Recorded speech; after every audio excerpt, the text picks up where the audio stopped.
my first wall was, you need a special permission for that, a government license. And I was like, what the fuck? So if I want to buy, say, electronic equipment in fucking Japan, bring it to Spain and sell it in here, I need a special license. Yes, it's not a license. It is like a permission for the customs, for this and that. And it was like, what the fuck? Yeah. When I used to do that in Latin America, it was very easy. I just order them, they arrive, then they go.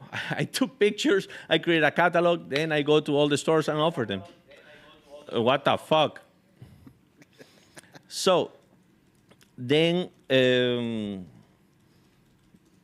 I was running out of money because Yeah, I because what you were moved. used to and what you were probably good at that point Yeah. wasn't working, so it wasn't. For example, to make a concert, yeah, I had all the contacts back then, but I was in a new place. No. I didn't have contacts for anything. I searched online. It was kind of different. You require certain permissions. For example, For alcohol. for example, if I want to create a concert as a sole trader, let's call it as a private person, I just rent a place, rent the sound. I go to the city hall, ask for permission legally. I pay a tax for that, and then I can do it. But in Spain, you need a company register because you need to invoice everybody and you need to receive the invoice from everybody.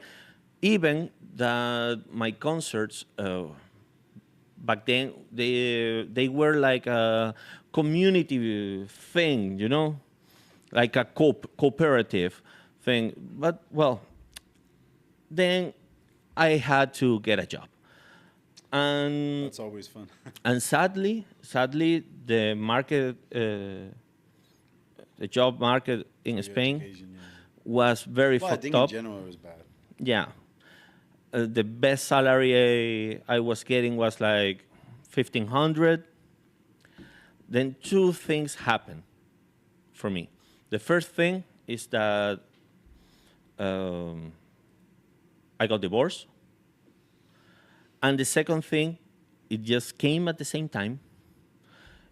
I was doing a master degree. I was studying a master degree in a university in Barcelona, and I paid the entire university, the entire master degree, back in Latin America with an international wire transfer. In a communist country, to do an international wire transfer, you need a permission from the government to turn your local currency into euros. And it takes somewhere from 6 to 10 months to actually get it done. So I paid it completely. The university received a letter from the government in my country and said, saying that yes, that I paid and that it was going to be processed and it was going to be ready in a few months. Okay, then I was finishing already the first master degree, and I received a letter from my government saying that they weren't paying shit. Also, the university just came to me and told me,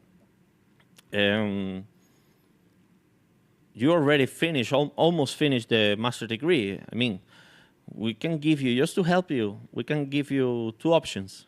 The first one is leave and don't ever come back. Nothing happened. And the second one is that we can offer you sort of a scholarship, a discount. So if you get the money, you can pay by yourself. Then I made that massive mistake of asking for 25,000 euros to the bank while I was earning only 1,500 a month. Because I thought, oh, after my master degree, I'm gonna get a job. Yeah, I'm gonna get a job that will pay me 5,000-6,000 every month. It never happened. So yeah, that was the beginning of my down moment, and it lasted 8 years, no day, but 7 years. Due to that, Switzerland happened. Due to that, the nightclub period when I was working in a nightclub happened. I Due would to have. that, I would love to have done that. I tried for a moment. I know. When I made good money and I did it for fun. It was amazing. Due to that, I went in bankruptcy, not legally speaking, because I never filed for it, and basically I was on the street. I had no house, I had nothing. Due to that, I accept an offer from people that I shouldn't accept, Yeah. and due to that, That's what we I talked about desperation. uh, Desperation never yeah. provides good options. Due to that, I had an issue with the authorities, And due to that, and due to that, I was well, due to that, you got with yes, Atenea at yeah, least, and we figured and out you, the situation. Yeah. um, So that's and positive. yeah, everything was going down, down, down till the moment that I hit the bottom, and after that, everything has going up. Since then, I've been working in Fasto. I wouldn't say What was the hardest part when you were the deepest? What kept you going? I know we discussed that before. But yeah, I will this say is a different deep because the last time we talked about like Switzerland and stuff like this, you're mentioning another time period more or less. I am very arrogant, very egocentric. No, Yeah, I've never noticed. I've never seen that.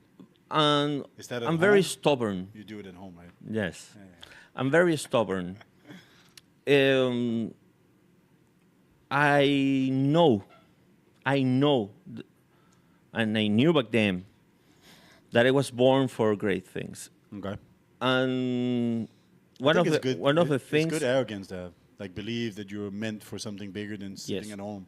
You know, eating chips off your fat belly and watching fucking I don't know what's on Netflix. one of the things that kept me going was that feeling of I was born to do great things. I was born for successful. I was raised for it. I studied for it. I prepared myself for it. I I was raised for that, and I wasn't going to give up on everything just because of a couple of incidents. Yeah. I got scammed in Spain. I had I was starting a T-shirt brand, and I got scammed, and that's the reason. I like that we both, in the prior period of careers, we both started and tried starting a T-shirt brand. Well, now we have it. Now we have it. Um, the thing is that I got scammed, and that's the reason that business never went up, because yeah, my limited capital got fucked up, and then I started a second business, and I still defend myself. Yeah, maybe I'm stubborn or too arrogant to accept it, but I still defend myself that business failed because of external factors. I had a partner that had more power than me in that, and he was basically using all the money to drugs and hookers, and we had fights every day, very different points of view. I have sometimes different points of view with you, but I don't know how. Sometimes, most of the time, we reach an agreement. But with my former partner, it was totally impossible. There was no way. Even if we reached an agreement, it was a lie. And I think it's ego. yes, I think a lot of people never want to admit when they're wrong. you never want to admit when you're wrong. No, I will do it. I don't think you're always right like you do. I am always right. but yeah, then I got very fucked up in Switzerland. I thought I thought that that was the worst moment of my life. Well, Myself, my present self, just think about Switzerland. Oh, that was a fucking dream, compared to what it was 2021. 2021 was definitely the worst year of my COVID life. and some other fun stuff. Yes. You're single then, right? Or Yes, I was single. so alone as well. No. Well, you lived in a collective or whatever Yes. you want to call it. Well, it was a share flat. Yeah, collective. Collective is when you live with the government refugee or something. It was just a share flat. I was paying my rent every month. You're a refugee of everywhere. Yeah. We got it next. That's how you finesse. We come for they next.